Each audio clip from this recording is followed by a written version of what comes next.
So Baking with Mars is back. I know I took a little bit of a hiatus. You know, I had to take, I had, for my mental health, I had to take a break from my, you know, professional baking. Welcome to the first Baking with Miles of 2020. Can we just have a... So yeah, I'm not gonna lie, I feel out of my element because I haven't baked in a while. At least not on camera anyway. Actually, in fact, I haven't at all. If the question was, have you been getting baked? I mean, that's a different... Yeah. So, I hope you guys are having fun on lockdown.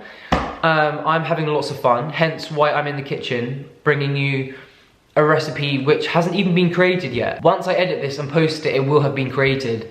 But right now, in this moment, I don't know what I'm gonna make. Especially in these times. Actually, do you know what, yeah? This is a bit of a tangent, but I'm fed up of reading Instagram posts with using the words uncertain times. Like, if I see it one more time on any kind of post, I'm gonna flush my phone down the toilet, followed by myself. I'm not even kidding. But in these uncertain times, whilst we're all on lockdown, I thought we all need comfort food, but we can also make comfort food healthy. So the recipe we're gonna be making today is chocolate chunk oatmeal peanut butter breakfast cookies. Like I've said before, you can trick kids all the time with cookies because you can make oatmeal in cookie form. You can make lots of things in cookie form. So yeah, if you're at home and you're on lockdown and you have a kitchen, maybe you can bake along with me. This recipe is really easy. And at the end, you get to eat something delicious that I was gonna say that you can share with your friends. You probably can't share it with your friends right now because you're probably in isolation, but it means that you've got a big batch of chocolate chunk cookies for the rest of the week. And I will emphasize on that, okay? I would like to say that I'm very adamant that chocolate chip cookies should not exist. Like, chocolate chunk cookies is where it's at. Why would I want little chocolate chips when I can have big, ooey gooey chocolate chunks in the cookie? Do you know what I'm saying? You know what I'm saying. You all know what I'm saying. For this recipe, you will actually need some ripe bananas. Now, these bananas, let me tell you people, let me tell you something.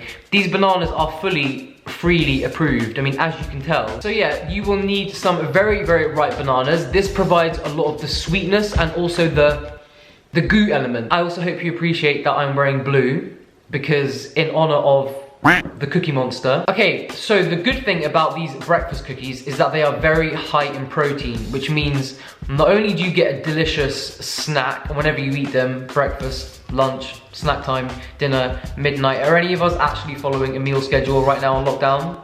Lockdown, cockdown?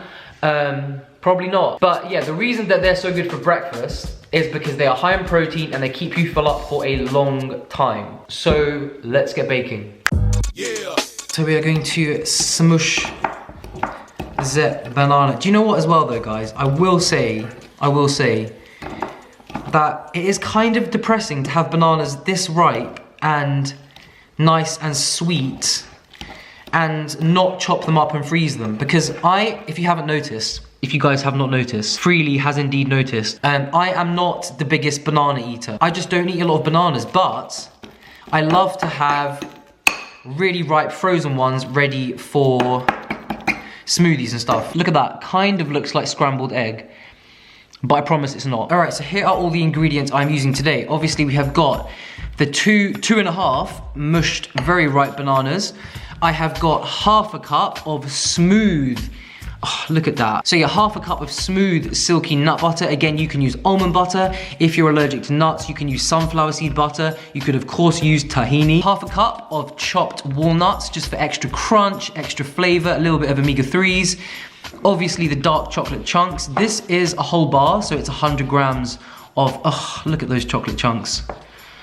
It was 100 grams, it's now 90 grams because I've been eating some. I know there's a breed of people on the internet that still like to say that dark chocolate, with all its minerals and goodness and everything, is a drug and an unhealthy food. And to that, I just say fuck off. A breed, I will say a breed. You have to be a particular kind of breed to vilify chocolate. Chocolate. Then I've got 1.5 cups of rolled oats. You can use the big, like really hearty rolled oats if you want. These are kind of like the quick cooking oats. And just for a little bit extra flavor, we are using some ground cinnamon as well.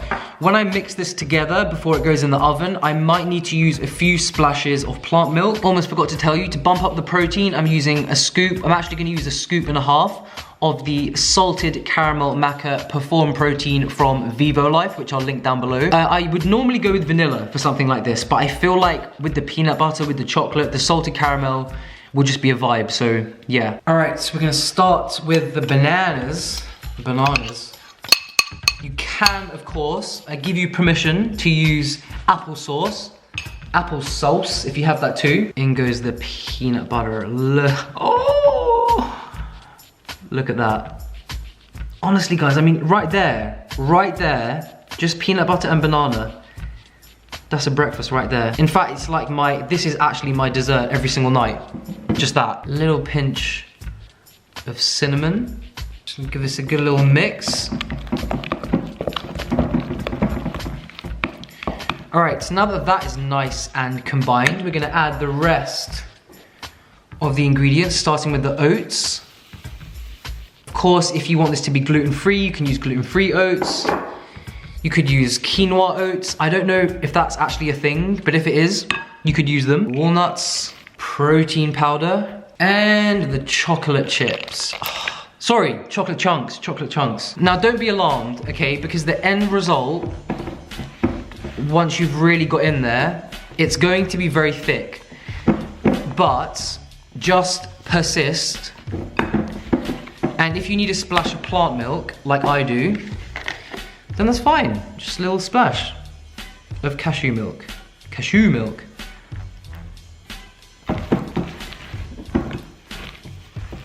Actually forgot the secret ingredient, which is a teaspoon of cocaine. Okay, it's actually baking powder, but you can use cocaine if you want. A smidge more milk, little bit more peanut butter. It didn't need more peanut butter, I just wanted to put more in, all right? Okay, this is fully mixed. I don't know why I'm continuing. To be honest, I'm just finding it very, very therapeutic. Kind of like when I squeezed all of those fresh oranges in my last video. I really, really would just eat it like that. I really would. And I want to space them out nicely, but I think I'm gonna do 2 batches. I'm definitely gonna do 2 batches because I've got way too much cookie. Do you know what, guys? Do you know what, yeah? This can be batch 1, the test batch. If something needs to be adjusted, well, that's exactly why I've still got half the mix left. All right, batch number 1 into a hot oven for 10 to 12 minutes. And when they come out, the outside will be crispy, inside will be chewy, the chocolate will be gooey.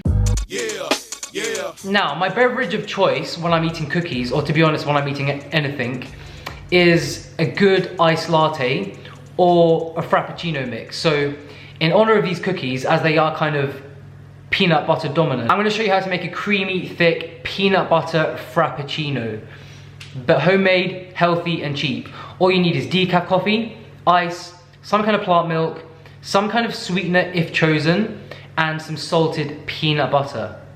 If you're that kind of bitch that insists on having a herbal tea with your cookies or sweet treats, I'm not gonna judge. Starting with some ice. Gonna need some strong coffee. This is just instant coffee.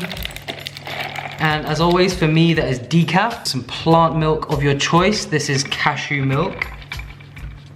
Have I gone over the line? Have I gone over the line? That is the question. No, I haven't. Little bit. When I say a little bit, couple tablespoons of good runny peanut butter. Some maple syrup to sweeten, or of course you could use stevia, or you could use, I don't know, no sweetener.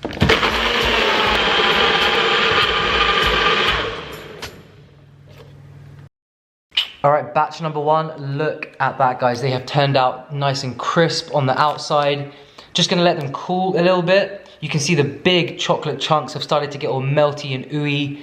Oh, I can't wait to bite into that. And don't be alarmed, the reason that these are slightly yellow, little yellow tinge, is because the protein powder I use does have turmeric in them. Anyways, I'm gonna let these cool for a few minutes and then we're gonna dig in.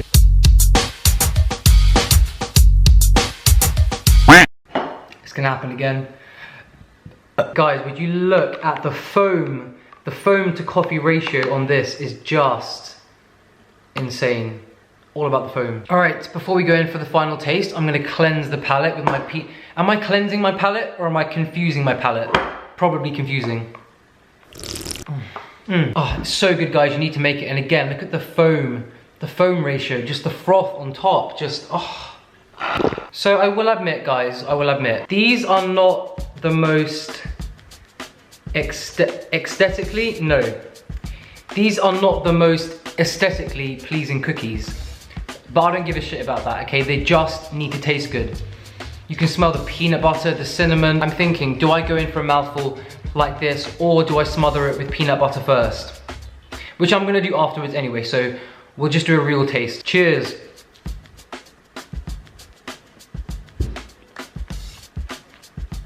Oh my God, guys.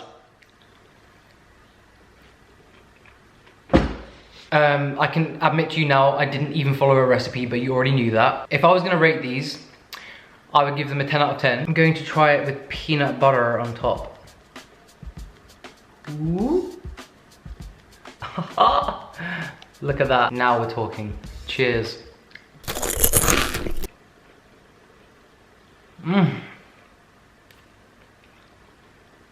With the extra peanut butter, it kind of sticks to the roof of your mouth. But I like it. These are actually the best cookies I've ever made. Don't forget, these are also high in protein, high in fiber, high in goodness. Most importantly, they taste bomb, so you better make them. You're probably wondering about what happened to the second batch. The second batch did not happen, but the good news is that the batter tastes just as good as the cookies.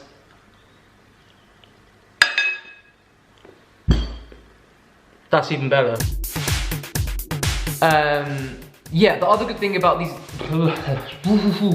and but yeah, I am back. Okay, so the other good thing about these breakfast cookies did you hear that bang? Guys, every time I'm in this kitchen, there's just bangs, there's beeps. Just haunted, innit? When I tell you that these are the best chocolate welcome back to Baking with Miles. I'm gonna show you how to make a peanut butter. I'm gonna show you how to make a peanut butter iced. I'm gonna show you how to make a creamy, thick. I do actually really want to film Baking with Miles while he's baked. But I don't know how many of you would watch that. God, fucking hell. Guys,